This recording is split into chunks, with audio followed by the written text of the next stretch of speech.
Welcome guys and girls, Mark Cross here. Today I'm going to play 3 holes and I'm going to show you with my fun new camera what I see and talk to you about what I feel when I'm on the course to see if you can learn from some of the things that maybe I'm not articulating enough when we play our fun rounds of golf. Come inside my crazy visions. How do they compare to your crazy visions when you're out there on the golf course? So we're going to kick off with this par 5. Wind is hard off the left, so I'm noting where the wind is.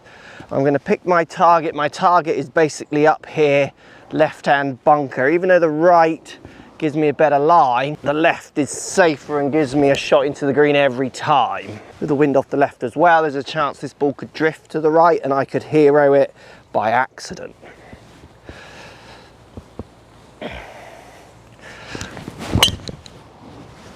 Unfortunately, it's gone up the left, so I can have a long second shot, but the beauty of where I'm aiming is that miss gives me a second shot. The equal miss on the other side is basically out of bounds. So I'm playing my odds on that tee shot, and it's the first one of the day. If I had more data to go on, so if I'd hit like, 6, 7, 8 other tee shots already, I might have had more confidence to aim a little closer to that right hand side. First hole, I just want to get through it. Right, I'm in these little group of trees, which is fine for line. I just got to work out if I've actually got a swing or not on how far I can punt it down there. Right, I'm over 200 yards out, so I want to pump my hybrid 22 degree. But what I've got to do first is I've got to work out if I've got a swing. So I haven't got much of a follow through, and I've got one twig I'm kind of catching there.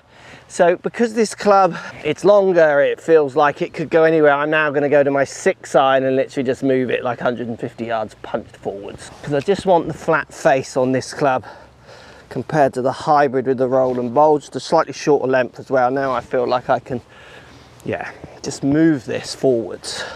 Little point of reference, I don't see amateurs demo when they get in these kind of troubles enough just to work out where they can get to and swing. They tend to just go and then they catch a twig. Don't be worried, don't be afraid to just keep demoing it out and get comfortable with the swing you're gonna make. Knowing what you're gonna hit, be aware that you might catch that, so I'm ready for it. It's not gonna catch me by surprise. A little up the left again, I'm afraid. Oh, it hit a tree, it hit the bottom of a tree. And it's either in the middle of the fairway or gone over to the right. That was a crazy bounce.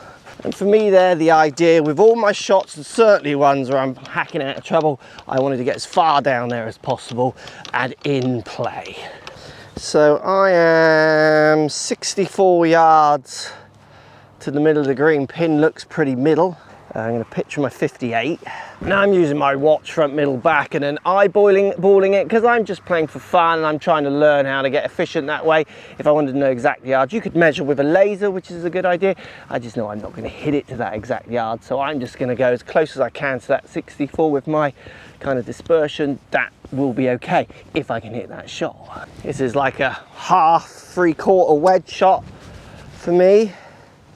Ball pretty centered, little bit of handle lean, slight bit of pressure on my lead foot, but not much. Shoulder turn to the target. Nice strike, little up the left. Good for distance. Got a little bit of a left theme going on this first one. Little up the left, but perfect distance is something I will note into this shot for next pitches. So when it comes to lining up the putt, I'm just going to see this one up the right. I'm not taking forever lining putts up anymore. I would have more when I was playing in tournaments because you'd be waiting for other people to play, but I'm just going to see this up the right. I'm heads up putting still. So my point of view cam might look a little funny on this one. So I'm picking my aim point, following it up. Missed it on the right. Happy with making that one though. So key strategies on that hole, let's think about it. Tee shot, definitely had a strategy for a bad shot. Second shot, as far down as in play as possible. Wasn't in any kind of great position, but knew I could still get on in 3. Pitch was all concentrated on distance control, and if that wasn't there, that's something I would go away and practice more, because it often isn't there. Direction, I know if I just hit enough shots, that direction will fall in. Little bit fast on the first one, so that's something I'll think about for the next one. It was downhill first part of the day, so I'll see how that goes. Then the other thing is I'm trying to work out how much the wind affected it, because I need to apply that for other holes. So constantly every shot trying to learn to give myself a better chance for the next shot. Hole 2, here we go. Right, par 4, heading back into the wind. Really, it's all about just hitting my tee shot anywhere down there into this wind now. Just got to be right of these bunkers. Loads of room on the right, and the bunkers aren't even that scary, to be fair. So levels of concentration often on this tee are a little less. I'm just kind of trying to whack it down there.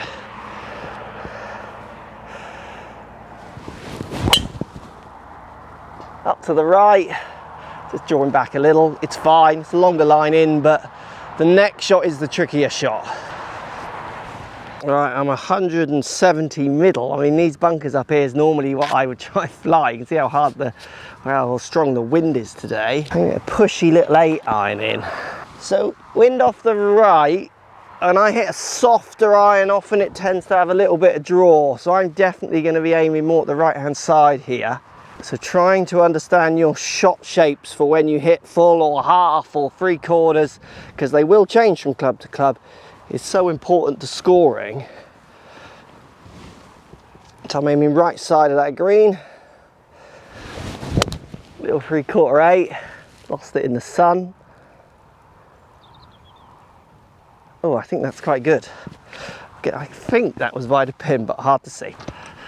So happy with this, up to the left, just off of pin high here. So now I know that, I mean, in a windy day, that's a shot I might need to use a few times. So I now know what that felt like. I'm going to try and hold on to that feel. I'm going to try and recreate that feel if I get that shot again.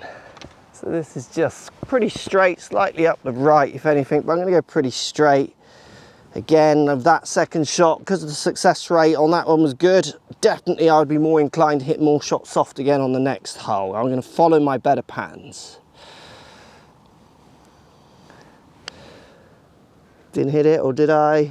Oh, yes, I did. Get on. Like, that is beyond a good result on that hole in the wind today. So points of reference on that tee shot, I had plenty of room. I concentrated on the tee shot, but I was just kind of bumping it down there, not trying to get on any side, anything like that. I'm a decent driver and I'm not good enough to hit sides of fairways without hitting it in more trouble. That's a myth that people get wrong. With the success of the second shot, like I said, definitely if you're having success with a style of shot on the course, even if it's not the one you think you should be playing, but if it's working, just ride that wave. Absolutely. If hitting more club, little punchy ones is going to work today, I'm going to keep doing it until it doesn't. If taking less club and whacking it hard is your jam and that's what gets the better result, go with it. Try not to play the game other people say that you should. Play the game that suits you. All right, par 4, going straight at the flag. There is out of bounds on the right, but the wind's off the right. So it's acting as a cushion. When the wind's off the left here, I would definitely aim further left because the miss is on the left, because I can reach the out of bounds. This is a drive and a pitch hole, so I am looking at trying to get my drive in play on the fairway, and this I've got control of that pitch. Oh, it's a toey dipper, but I might get away with that. 90 front, so I'm going to play the front. So for me, this is a 3/4 52. So again, note that going in, I've got an idea. I might not play it, but that I've got an idea of the distances my wedges will go. Something so many amateurs are weak at knowing. And I'll put myself in there as well. I'm not great at this. I think that's gone maybe pin eye again, a little less, a bit of a pattern with my wedges. But again, for me, that's something now that I will take inside from this round. And how many of you hopefully are doing that, having a round, and then really, if you're looking at your round close enough, then knowing what to build on for the next round and the future. I know that's a place that I should, if I had time to practice, that's where I'd put it. So my wedge shot was okay. It's a little left, but I've hit wood from that distance. It's not actually as bad as you think. Remember, on the green, pick your ball up, give it a good old clean. The dirt and grit that gets on your ball definitely can affect your putt. So make sure you are doing that between putts. I do see amateurs not really doing that sometimes, and I think any little grit's really going to take the sting out of your putt. It could go halfway kind of stuff. Now, if I'm not sure of a line of a putt, I might take a bit of time to look from the other side if I've got the time. And often you can find this time if you're playing with playing partners, while they're putting, I would be doing this. I wouldn't be doing this in my allotted putting time. So don't worry about people thinking that you're slow, those kind of ideas. You can, if you're clever with using your time. Remember, if you're playing with 2 or 3 other people, you've got time between shots while they're faffing around that you can be doing your work, if you like. So coming up the left,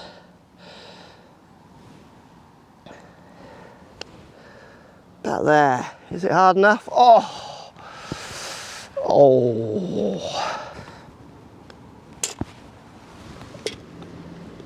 nice easy 4.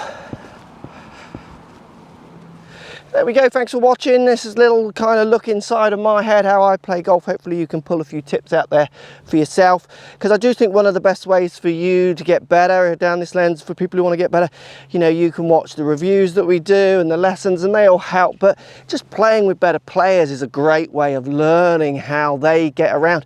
And you'll be surprised in your clubs and the people you play with, the best players aren't always the best players in the world, like your John Rahms.